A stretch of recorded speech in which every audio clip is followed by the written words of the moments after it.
It's strange how betrayal rarely comes from strangers. It's almost always from the people we trust the most. This story is no different. In a quiet suburban neighborhood, Emily believed she had the perfect life: a loving husband named Daniel, a warm home, and a marriage built on 13 years of shared memories. Or so she thought. On a rainy Thursday evening, Emily was organizing the closet when a small, locked box tumbled from the top shelf. The key was still in the lock, strange for Daniel, who guarded his personal things closely. She hesitated, then opened it.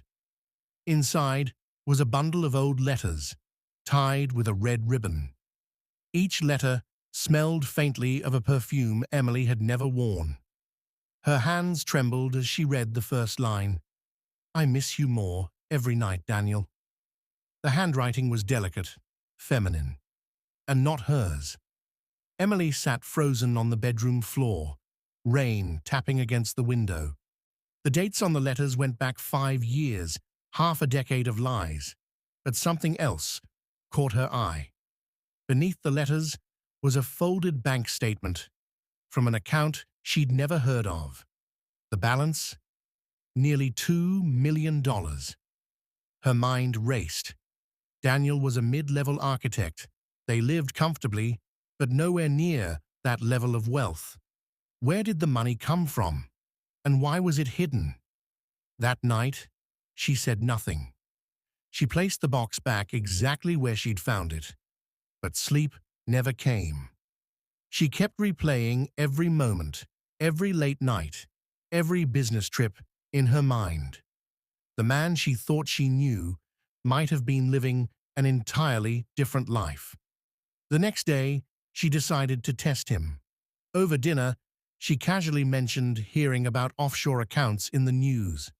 Daniel barely flinched, but his hand tightened around his fork. "People who do that have something to hide," he said, with a faint smile, before changing the subject. Emily knew then something was very, very wrong. She had two choices: confront him directly or quietly start digging. She chose the latter. Over the next week, while Daniel was at work, Emily searched through every drawer, every cabinet, every corner of their home. She found more bank statements, each from the same hidden account. But then came the real shock. Photographs. Daniel, holding hands with a woman Emily recognized. It was Claire, her best friend since college, the godmother to their daughter. The room spun. Betrayal wasn't just at her door. It was sitting at her dinner table for years. Before we go further, if you're new here, make sure to subscribe to our channel for stories that will keep you thinking long after they end. Now, the web of lies is about to unravel, and trust me, you won't want to miss what happens next. Emily sat in silence. The photos spread across the table like broken pieces of her life. Claire's smile in the pictures wasn't friendly. It was intimate, possessive. And Daniel, he looked at her in a way he hadn't looked at Emily in years. Every memory with Claire now felt poisoned. The lunches, the late-night calls to check in, the sleepovers where Claire stayed in the guest room. All of it, a lie. Emily decided to get answers, but not from Daniel. She called Claire the next afternoon, pretending nothing was wrong. "Let's have coffee tomorrow, just us," Emily suggested, her voice steady, despite the storm inside her. Claire agreed without hesitation. The cafe was warm and bustling, but Emily's heart was cold. They ordered lattes, exchanged small talk, and then Emily leaned forward. "How long have you been sleeping with my husband?" Claire froze, the color draining from her face. She opened her mouth, but no words came.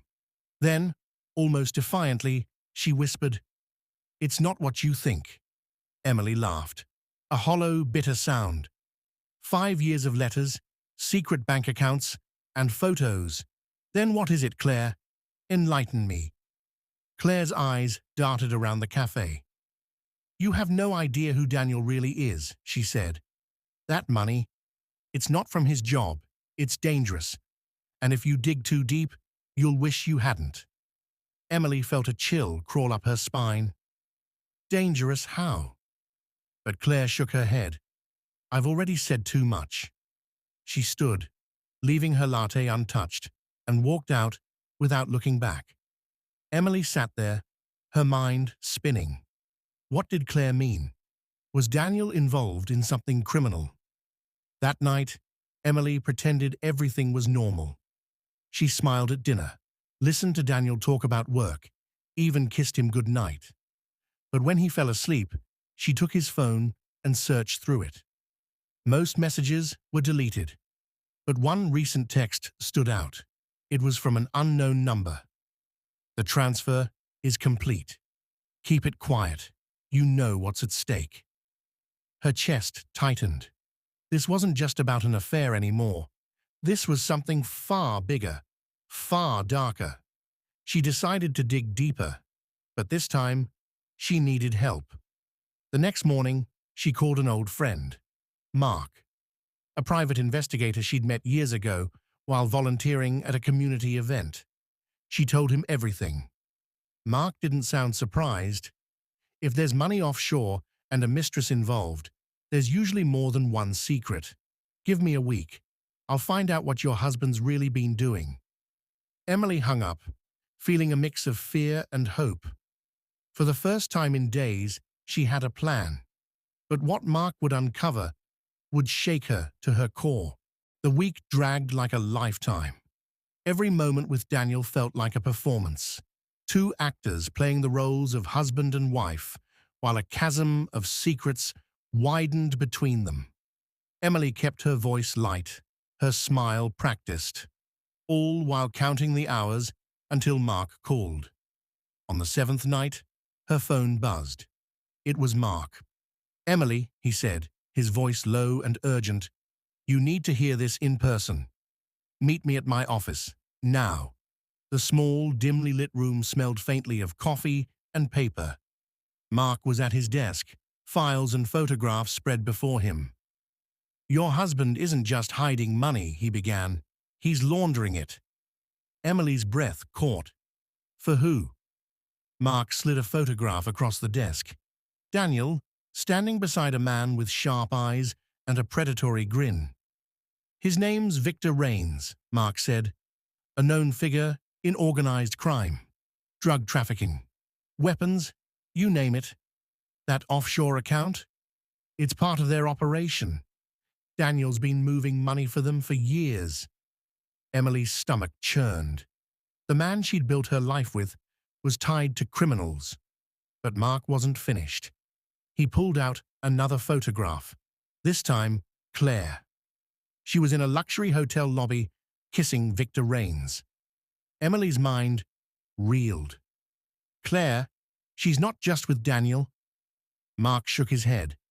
"I think she's been playing both of you. She's Victor's link to Daniel. The affair was leverage, emotional control. She made sure Daniel stayed obedient." It was almost too much to process. The betrayal wasn't just personal. It was strategic.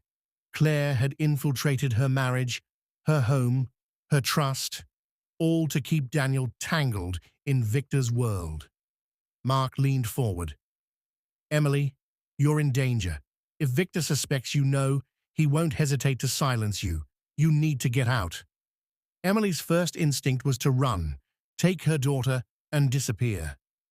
But then the rage set in. Why should she be the one to leave? Why should they get away with it?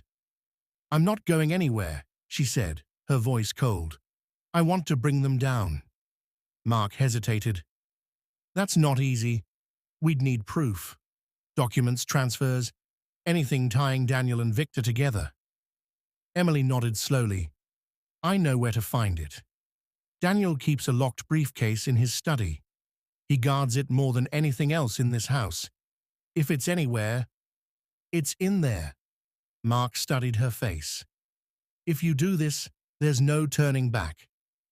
Emily met his gaze without flinching. They already took my life from me. Now, I'm taking theirs. 2 nights later, the house was silent. Daniel had left for another business meeting, and Emily knew this was her chance. Her hands trembled as she approached the study. The briefcase sat in the corner, locked tight.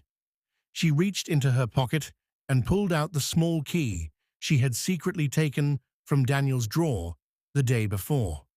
The lock clicked open. Inside were neatly stacked folders, a burner phone, and a flash drive. Emily's pulse quickened. She plugged the drive into her laptop, and within seconds, her screen filled with spreadsheets, dates, amounts, names. Millions of dollars transferred through shell companies, all linked to Victor Rains. But then she saw something that froze her blood. Her own name. Multiple transactions, labeled as payments, made to an account under her identity. It was a setup. If the operation was exposed, she would look like the mastermind. Her stomach twisted. Daniel hadn't just betrayed her heart, he had prepared to destroy her entirely. Emily immediately called Mark. "I have the proof, but they're framing me." Mark's voice was sharp. "Get out of the house. Now bring everything to me. I'll get it to the authorities." Emily shoved the files into a bag, grabbed the drive, and ran to her car. But as she pulled out of the driveway, headlights flared in her rearview mirror. A black SUV was following her. Her phone buzzed. It was Daniel. "Turn around, Emily," he said, his voice cold and unfamiliar. "You have something that doesn't belong to you." Emily's grip tightened on the wheel. "You took everything from me. You made me live a lie. Not anymore." The SUV sped up, but before it could reach her, another car swerved in. Mark. He motioned for her to follow him, and together they lost the tail on a back road. By morning, Mark had handed the evidence to federal agents. Arrests came swiftly. Victor Rains, several associates, and finally, Daniel.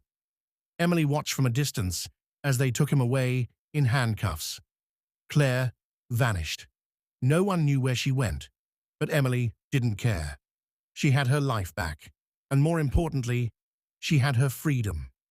Standing in her kitchen days later, Emily realized betrayal can shatter you, but it can also remake you. She wasn't the same woman who once believed her life was perfect. She was stronger, sharper, and she would never let anyone control her again.